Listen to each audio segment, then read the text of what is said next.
Hey everyone, Scott Hansen here from NFL Red Zone. I hope you're checking out 1 hour of 5 Yard Rush, one of the best podcasts on NFL football in the UK.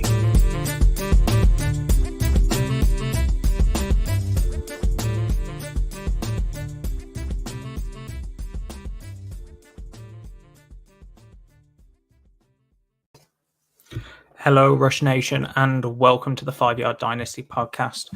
I am your host, as usual, Liam, or at the FSA Tweets on Twitter, and I'm joined by my co-host after a fairly crazy week one, Rich at Dynasty Island on Twitter. How are you doing, bud? Yeah, very good, thank you, mate. Slightly overwhelmed. I think, NFL players get training camp and preseason, and we certainly don't get that to kind of prepare ourselves for what's coming. So, yeah, I felt like I couldn't get my head around Sunday slightly. There was a lot going on, but we're here, we're enjoying it. It was a great weekend of football, and ready to talk some Dynasty. Yeah, I was going to say, don't knock that football's back, mate. We've been waiting for this for months. Can't start knocking it now. How did you do in your matchups? Did you do poorly? Did you do well? Was there a distinct difference between redraft and dynasty? I did pretty well. I had a 64.1% win rate, if we're being precise. I lost in all three of my redraft leagues, which perhaps has shown that I need to stick to dynasty. I think I went 14-8 in cash dynasty, and so it was a good week for me, basically. What about yourself? Good. I think I had just over a 60% win rate in all of my leagues. I did much better in my redraft than my dynasty, but I'm fairly sure that I'm rebuilding in a bunch of my dynasties, so I don't want to win quite yet. So before we get into the show, Rich, I wanted to plug the hard work that our 5 Yard Dynasty team are going to be doing every day in the in-season period now. So to start off, we're going to have something coming out every day of the weekday period, I suppose, apart from Mondays, because Mondays there's still games going on, so you can't write about Dynasty and still have a game to go. But to start off on Tuesdays, we've got Dan and Paul at Dan Hughes 99 and at FF Goatball. They're going to be writing the Dynasty waivers column that we've got coming out every Tuesday. It'll be out sometime in the morning UK time, and they'll be taking it in turns. One will write it, one won't, and flip between those. And then you've also got this stream at 8 o'clock if you're listening as an audio podcast, 8 o'clock UK or 3 p.m. Eastern. And then Wednesday, you've got the Risers and Fallers written by Emerson at Dynasty_analyst. And this show also comes out as a pod on Wednesdays. Then on Thursdays, you've got Buys and Sells written by Paul at Paul_picking on Twitter. And then on Friday, over on YouTube at 5 Yard Rush, Antonio or at FF Lights Out 7 is going to be bringing us some deeper dives over as video content. So jam-packed all the way through the week, full of Dynasty content. But Rich, that's enough of a plug. Let's get into our show today. We've filled this. So the way that we're going to be structuring this, we're going to go through the high scorers, significant news, then the Dynasty stock market, player of the week, and then me and Rich have got a little competition at the end that we're going to be running all the way through the season. So let's start off with the high scorers, Rich, starting at the QB position. This is 4 point per touchdown for quarterbacks and PPR for every other position. Patrick Mahomes is back. He's scored 33.9 points, QB1 on the week. Kind of stopped all the questions around the receiving core, but Kelsey was his number one as usual. And then Josh Allen at QB2, and then Carson Wentz surprising everyone at QB3. Moving over to the running back position, as I said, PPR. So it's Saquon Barkley at 32 points He's back. Another top of the position. Rich, Saquon Barkley being back, it's got to feel good at some point. Yeah, it was mightily impressive, wasn't it? I think that we'll touch a little bit more on Saquon later, but yeah, it was an incredible performance, wasn't it? Definitely. So then Jonathan Taylor at 27.5 points, RB2, and then DeAndre Swift, Rich 26.5 points.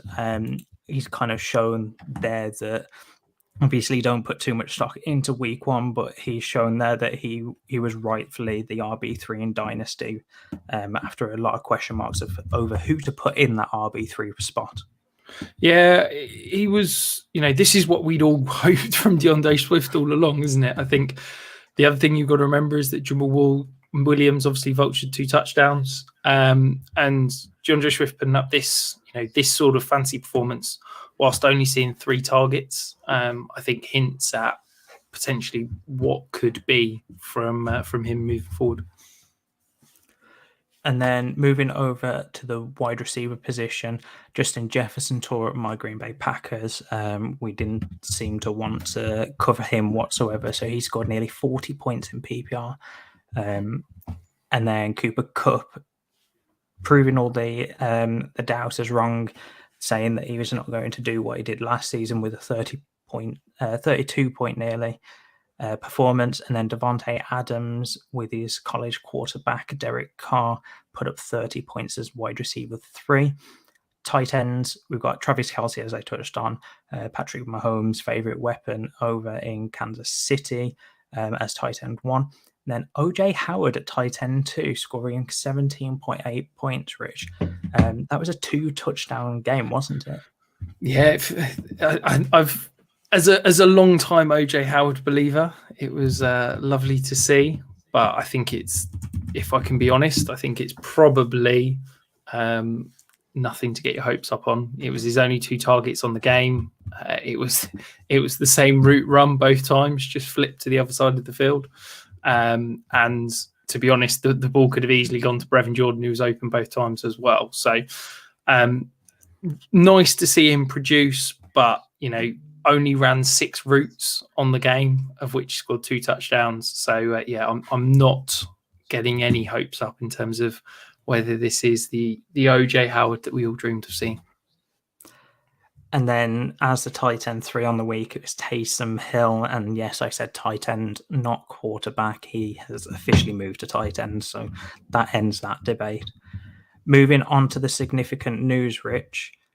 I suppose the biggest news story right now is that Dak Prescott had surgery on his thumb. He's going to be out for a few weeks, looking like a week 8 or week 10 return.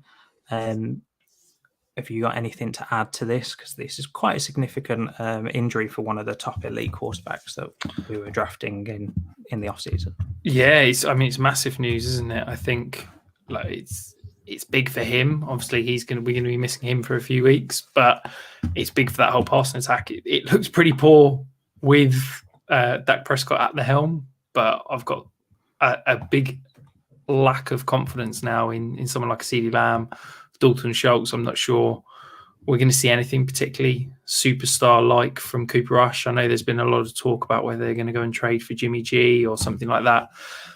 I wouldn't be shocked if it was a Nick Foles or an Andy Dalton or someone like that, but there's no way they're spending any major capital to go and get Jimmy G or one of these, bigger named backups, because why would they? They're not going to go and trade a second round pick for 8 weeks of a quarterback. I think sadly this is probably the Cowboys season over, and if I was them, I'd be looking to build to 2023, because if you're missing Dak Prescott for 8 weeks, there's no way you're making the playoffs, unfortunately.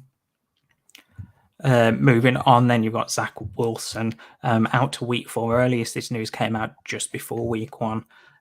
So if you haven't seen, Zach Wilson is going to be out till about week 4. Elijah Mitchell, another big injury, MCL sprain during the Bears San Francisco 49ers game. So that's going to be about 8 weeks by the looks of it, Rich. Yeah, absolutely. Huge news for a guy that, we'd hoped was finally going to be the running back that was going to change this curse from Kyle Shannon, where he's had a different lead running back every year since he's been in San Francisco. But alas, it seems that trend will continue. I think Jeff Wilson's probably the next guy up. Interested to finally see Tyrion Davis-Price. He was inactive last week, but I think that was largely down to special teams. I think, if I'm honest, I think it's probably going to be a bit of a kind of backfilled by committee. I think TDP and Jeff Wilson, we've seen Jeff Wilson using the passing game and in those goal line touches. So he's probably the back that I'd prefer to own this season out of the two. But it'll be interesting to see how things shake out this week, so to me. Keenan Allen is likely to miss Thursday night, so that is something to watch. He did come out of the game on Sunday, and because of the short week, he is probably not going to make that game. Then Mac Jones left the game early as well. MRIs came back negative today. It does look like muscle spasms, just something to watch, especially in Superflex leagues. Another running back, so Najee Harris, left the game, likely to come back this week, but that was after negative MRIs, Rich. Najee Harris, we don't want those injuries because he's got that volume that everyone wants at a running back position. Yeah, it's really concerning. This is obviously a guy that's had that foot injury through camp. It came out week before the season that he'd sort of struggled through camp with it, but was going to give it a go. And apparently the two are linked. So this to me says this is something that he's probably going to struggle with all season. It's not exactly a great situation to be in when, he's carrying that nick, that injury. It's going to affect his current production behind a bad offensive line. So yeah, I'm very concerned on Najee Harris. It's difficult because I'd say I'd be looking to sell him now, but I'm not sure you're going to get a fair value if you're looking to sell him now. So maybe let him play this week. Hopefully it boosts his value back up, and then you can look to get out because he's no longer a top 5 dynasty running back for me. And then moving on to the last bit of news, we've got Chris Godwin. He did end up playing in week 1 after tearing his ACL last year, and he came out of the game with a hamstring issue. It does seem to be short term, but he's likely to miss time. So just something else to watch, especially if you've got Chris Godwin on a win now team.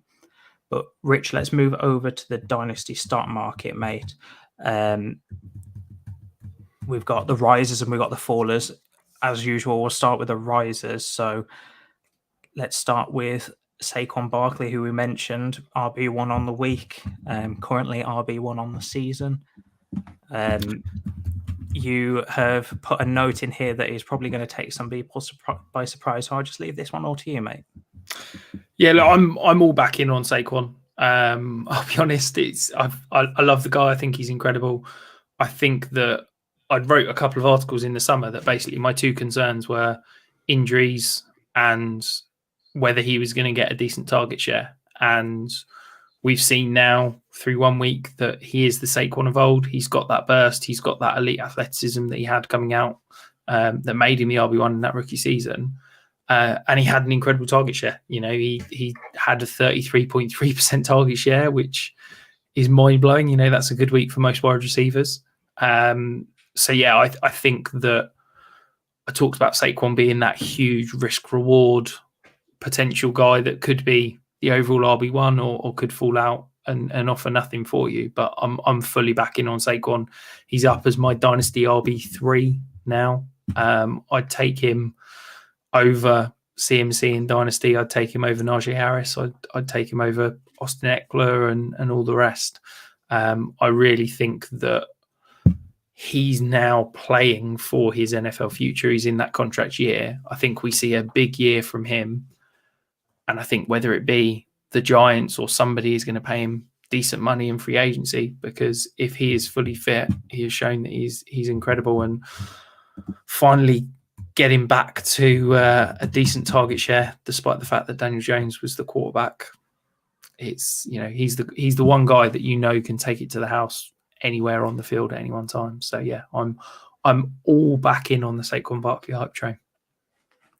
Yeah, I'm with you. I've been on Barkley as a good value for the past few weeks, and past few months. I'm not going to victory lap too quickly, but yeah, I think Barkley, if he stays healthy, and that's been his biggest downfall, is the healthiness. We've shown that he can produce even on a mediocre, if not poor team. Sorry to all the Giants fans listening, but yeah, I think if Barkley is healthy for the rest of the season, then goes into free agency, I don't think his value really drops depending on whatever team he goes to, unless he goes into some sort of committee role, which I don't think any team would be stupid enough to pay Barkley that much money and then put him in a committee. So yeah, putting him up to your Dynasty running back 3, Rich, I think that is surprising to me. I wouldn't put him that high, but I definitely have moved him up about 5 or 6 ranks. I think I've got him around running back 5 right now. So moving on to the other riser that we've got on the list, Rich, and that's Michael Thomas. Now, the Saints had a very decent game in terms of fantasy points scored. Kind of shared the ball around that entire wide receiver room. Chris Olave got his points. Landry got his points. But why did you want to speak specifically about Michael Thomas this week? Because I think his, if we're talking stock rises in terms of dynasty value, I think his stock value has risen greater than anyone other than Saquon. I think that the concern around him was, is he the same player? He's basically not played for 2 years. Are the Saints going to feature him? Is he going to get the same sort of volume with the increased other receivers in the offense? And the answer to all those is positive. We saw 27.6% target share. He ran route participation of 82.5%. So he's not in every snap. But I think that's a good thing for a guy like Michael Thomas. He's not the healthiest over the past few years. So it's just giving him a few snaps here and there just to ease him off. But he's an absolute monster in the red zone. He can win those contested catches in short yardage. We talk about him being slant boy back in the day. And, he showed that he's still got that. He doesn't need loads of separation to win and catch the ball. So, yeah, I think his value has risen massively. I'm taking a lot of heat because I was a Michael Thomas skeptic. I said that I thought his career was done. I didn't think he was going to come back and be the same player. I thought, he was basically a roster clogger from a dynasty perspective, but I'm happy to hold my hands up, say I was wrong. And yeah, he's up at my wide receiver 36 now in terms of dynasty. So I'm very much back in.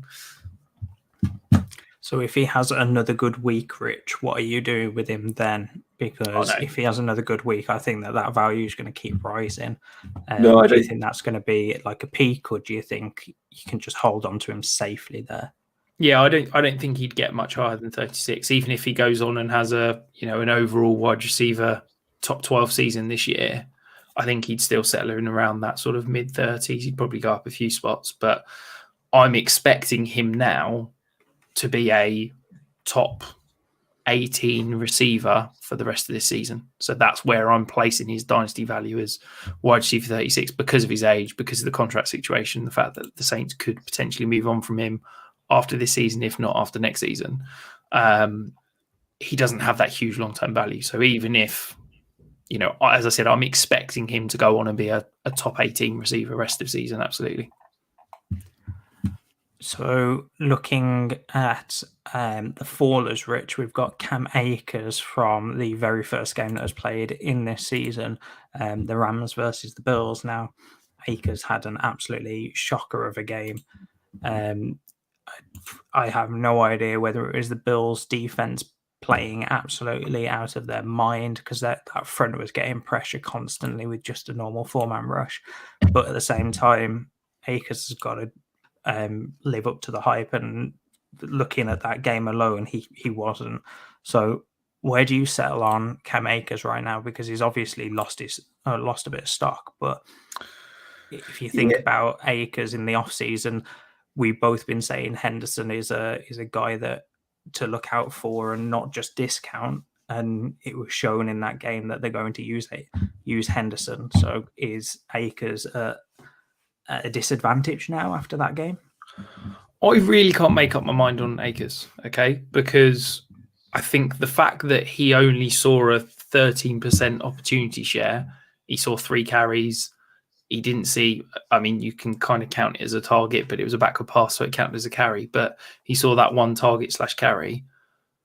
And, Henderson had 80+% opportunity share. That is hugely alarming. And that to me says the Rams don't value Cam Akers as the starting running back. And I think that's hugely concerning.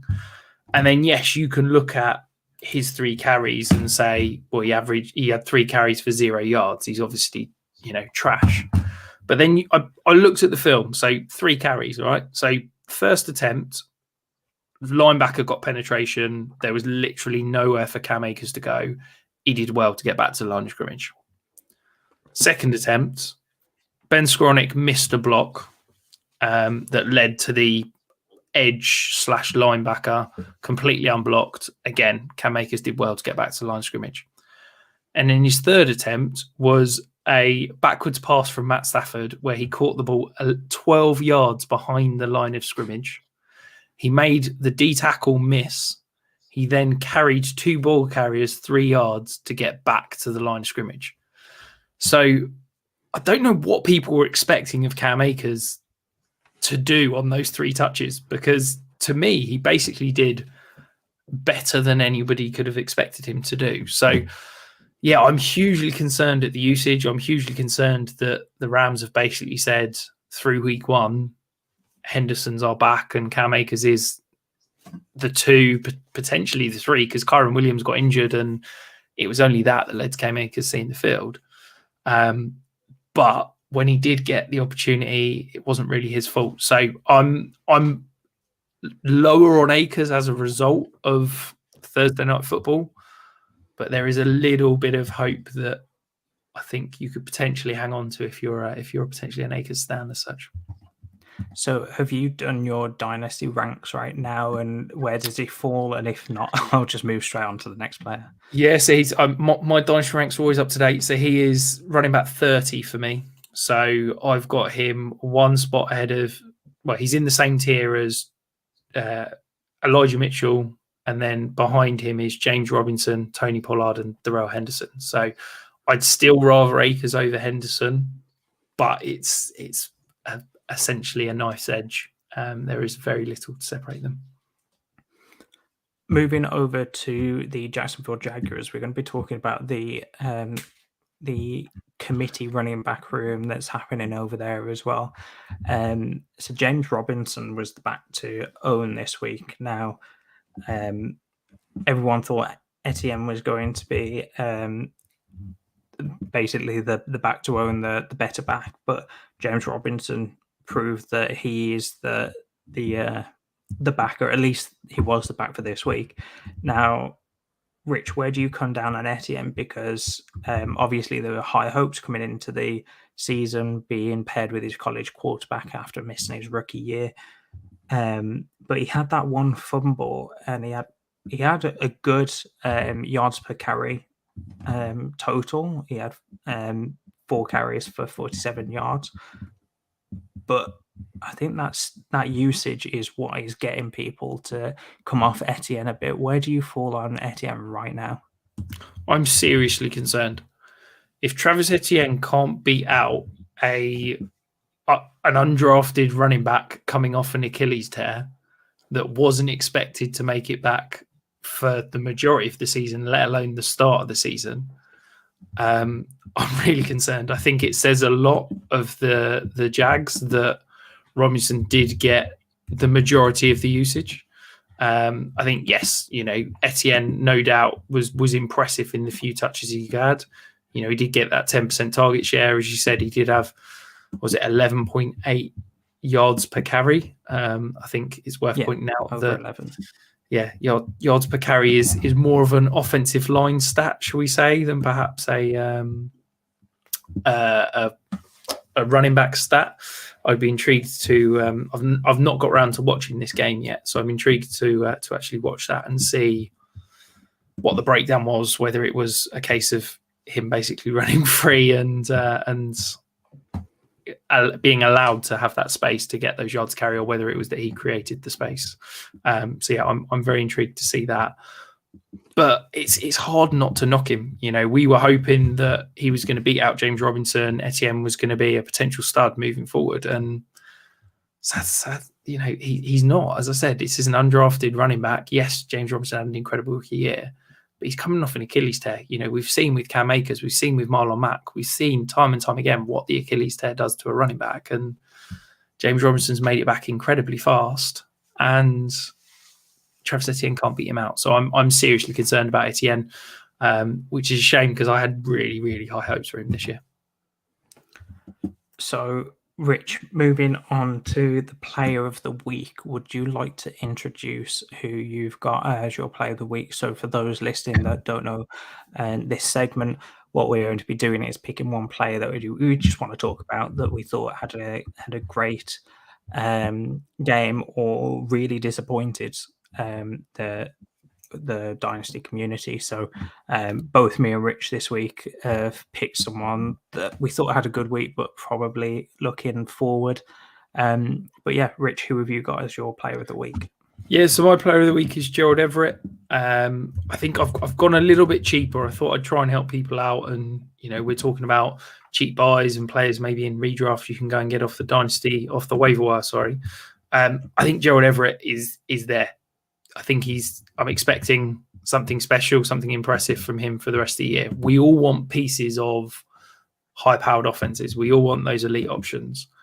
And Justin Herbert and the Chargers are absolutely one of those offenses. If you throw in the fact that Keenan Allen's done his hamstring, and yes, I know they're saying it's minor, but you know, with hamstrings, you never want to rush it back. So I'm fully expecting that we're going to see a slightly reduced passing game in terms of volume of options. I think Gerald Everett could see an increase in targets. Through last week's, he had a 67.6% route participation rate, so there's room to grow there. He did have a 17% targets per route run, so he's commanding the ball when he's on the field. And obviously he finished with 3 catches, 54 yards and a touchdown. Now, if you're going to take Keenan Allen out of that and potentially see more 12 personnel, we're going to see more 2 tight ends on the field. Could we see an increase in that snap share go up? I think that Gerald Everett, you know, is going to be a movable piece that can hopefully fill some of that role when Keenan Allen is out injured. And I think that Gerald Everett is absolutely a dirt cheap tight end that I reckon you can probably grab. What would you have to pay? Maybe 2/3, maybe I wouldn't want to pay a second for him. 2/3, maybe you can 2/3 pivot off another player. But I think that whenever a guy kind of breaks out and has a good game, everybody's immediate reaction is, right, I'm going to sell high. And I don't know if you've seen it, but I've seen Gerald Everett sneak onto a few waiver wires, trade blocks and things like that. And I think people are trying to sell high on him. So I think he could be a really interesting option that you could buy now that I think is absolutely going to help you over the coming weeks and the rest of the season. Yeah, I liked Gerald Everett before the season, not at cost, but I liked his prospects going into the year. I very much doubt that this is a weekly occurrence. I mean, he was the tight end 4, but only scored 14.4 fantasy points, which isn't a lot in terms of what we tend to see those top tight ends score. We obviously missed George Kittle in the week just gone because he wasn't playing, so maybe that changes when we get George Kittle back. And some of those top elite scoring tight ends do end up jumping up, but I do think that Everett is a great kind of streamer option, especially if you can stash him away on the bottom end of your roster and have some sort of rotation. That's what I like to do in my dynasty rosters.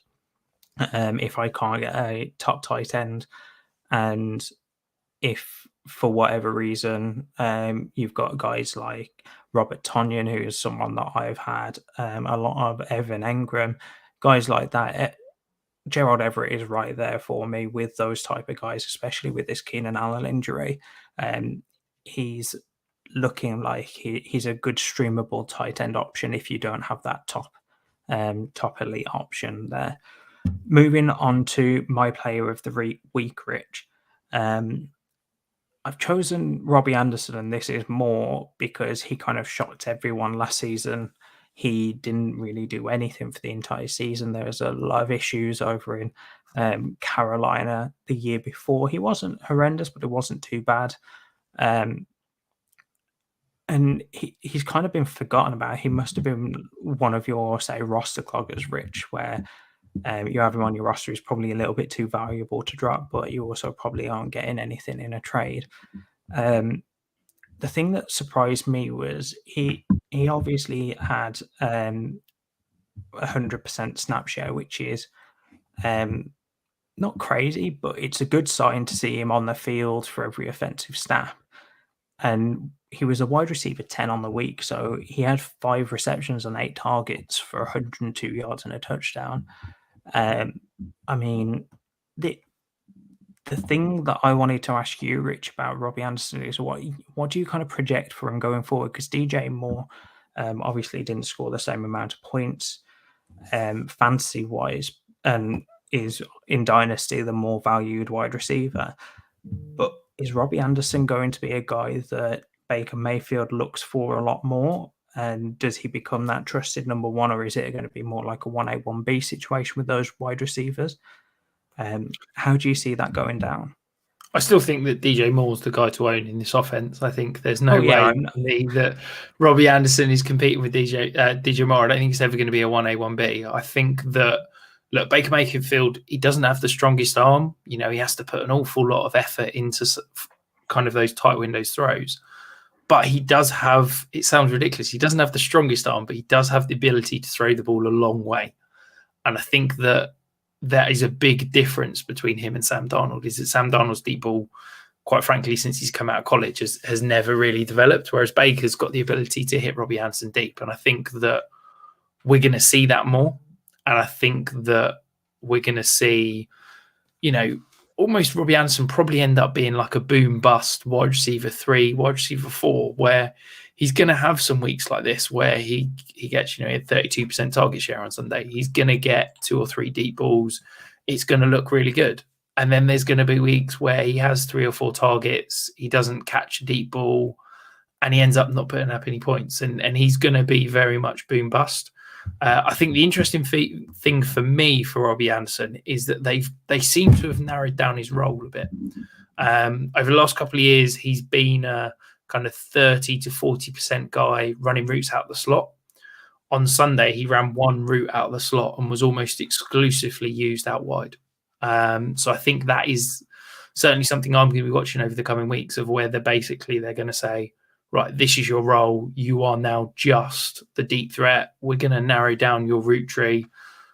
We're not going to ask you to do lots of different things. We're just going to ask you to do 1 or 2 things. And that will play more into that boom bust kind of potential good flex option, but the guy that will probably kill you some weeks. So, Rich, let's move on to our final segment, to my knowledge, because I've checked and we don't have any questions for the mailbag yet, which I'll touch on in a minute. So we've called it Flex Off, and the idea behind this is myself and Rich will be going head to head each week. We'll be picking a flex player. So we've got some rules around this. So no wide receivers inside the top 36, no running backs inside the top 24, and no tight ends inside the top 12. Obviously no quarterbacks because it's not super flex. And that's going based off Fantasy Pros ECR, so that will be changing on a weekly basis rather than going off a monthly ADP that might be out of date by the time we get towards the end of that month. So Rich, I've chosen my player. He is the running back 34 in ECR right now. So I've chosen Cordero Patterson, and he's a guy that you were on massively before the season. And then I I think with Patterson, I think he had a great game this week, and he showed that he's still a part of this offense. With London and Pitt still there. And I think that's where a lot of people were worried. I have him on a few Dynasty rosters, and I benched him, unfortunately, in a few places because I thought I just want to see what week one brings. And if I'm wrong, I'm wrong, and he's on my bench. But if I'm right and I shouldn't have played him, then he's not going to hurt my lineup. But yeah, running back 34, he scored like 20 odd points. I think Cordell Patterson is definitely a consideration yet again this year, like we were talking about last year. Like you were, kudos to you because you were massively on him all the way through the last season and going into the off season, that you could probably buy cheap right now because it doesn't look like he's going to be a 1 year thing over in Atlanta. How do you feel about this pick, Rich? And then move on straight to your player. I'll be honest, I'm a little bit annoyed that you've picked him because before we did the show, I was updating my week 2 ranks. And I've got him ranked as a top 16 player. And at no point did I imagine that he'd be outside the top 24 in terms of ECR. So I didn't even look at him. So yeah, I'm a little bit annoyed. No, not at all. I think it's a great pick. I think it's, I wouldn't expect you to do anything else other than be slightly snidey limbs. So, yeah, it's a great pick. I think I've just told you there, I've got him ranked RB16 currently in terms of I've not finalised my ranks for the week yet. I think he's a great option. I think he's. It's interesting. Guys like JJ Zachariason calling him a sell right now because Damian Williams got injured and Damian Williams was on the field for 7 of the first 10 snaps before Damian Williams got injured. But, we see it time and time again over the last 18 months with Cordell Patterson. He produces, and everybody wants to keep saying, well, he's not a running back. This guy's going to take the job off him. This guy's going to take the job off him. But he produces and he's really efficient. And yeah, Damian Williams can come in and, take 40% of the role and take the carries between the 20. But Cordell Patterson gets used in the red zone. He gets used out the backfield and targeted out the backfield. He gets used running true wide receiver routes. So I'm not concerned about him disappearing. Is he going to be a top 5? Option for the rest of the season? No, but you're not having to pay those prices. So, yeah, I love the pick, Liam. I'm a little bit jealous because I think he's an absolute smash, as we said. If he's going running back, is he really 34? That is mad. I need to, because as I said, I'm obviously a hell of a lot higher than consensus on him this week. So, Rich, who do you have as your player for this week? So I am going to go with the guy that didn't flash and was used in a slightly different way, but that's probably a little bit more encouraging for me, shall we say, than I probably thought. So it's Marquez Valdes-Scantling, or MVS. I think that basically this Thursday night game between the Chargers and the Chiefs could be absolutely incredible. Let's be honest. I'm very excited for it. So I just wanted to pick a player in this game, to be quite frank. Look, I think that this offense and what the Chiefs did on Sunday was incredible. And I think that the fact that MVS saw the targets is encouraging, but it was the way and the places that he saw the targets. So 3 of his targets were actually less than 9 yards downfield. He did see one slightly deeper target, but the fact that he's getting the ball in those crossing routes over the middle, all 3 were in the middle of the field. That shows to me that basically the Chiefs have gone, we've got this guy who's a fantastic deep threat and is really fast, but we're going to create interesting ways to basically get him the ball. And that is really, really exciting for me, because I think that, if we've got a guy that we've projected previously as a deep threat and only a deep threat, but now we're going to see him get the ball in those short to intermediate and just get the ball in his hands. It's fantastic. He ran more routes than any other wide receiver on the Chiefs on Sunday. He was on the field more than any other wide receiver on Sunday. He was on the field for 51 of the 70 offensive snaps. For example, Juju was only on the field for 46. So yeah, I'm really excited by what MVS could potentially be, and I think that he's currently the wide receiver 45 in ECR. So if I'm desperate and I need a home run play this week, I'm definitely plugging MVS into my lineup, because he could easily have a 5 or 6 catch, 150 yards, 2 touchdown game in the blink of an eye, because all it takes is one deep shot and the touchdown's there. Yeah, I love MVS. I mean, massive fan from when he was in Green Bay. I know the Green Bay fans were really tough on him with the high profile drops that he had.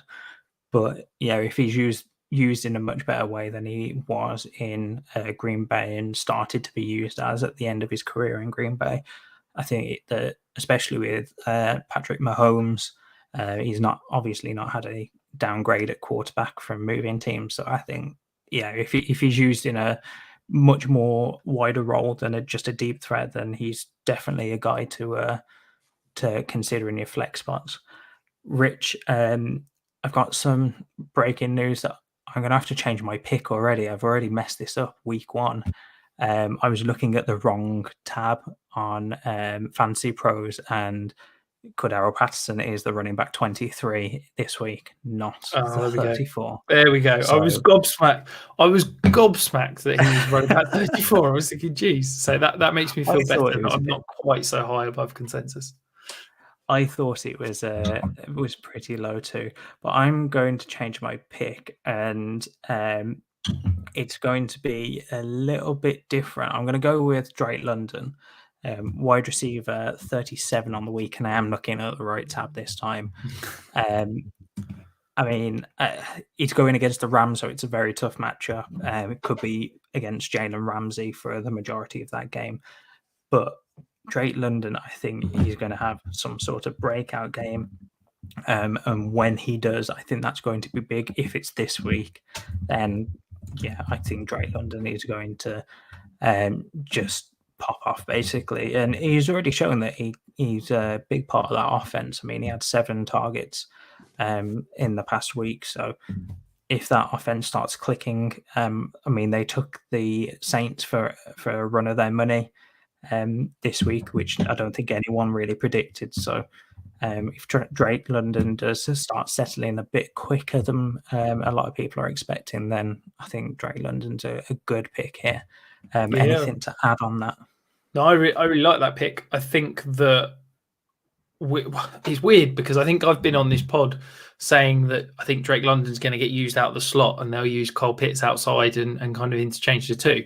Well, I kind of had egg on my face because Drake London was in the slot for 5 snaps on Sunday and ran 50 snaps out wide. So that the good thing is against the Rams is that hopefully that means that Drake London won't see Jalen Ramsey, because Jalen Ramsey's pretty much on Thursday night played almost exclusively out of the slot. So hopefully that means that he'll be able to not go against Jalen Ramsey and get free and get some open space. But yeah, I like the pick. I hope that I beat you though.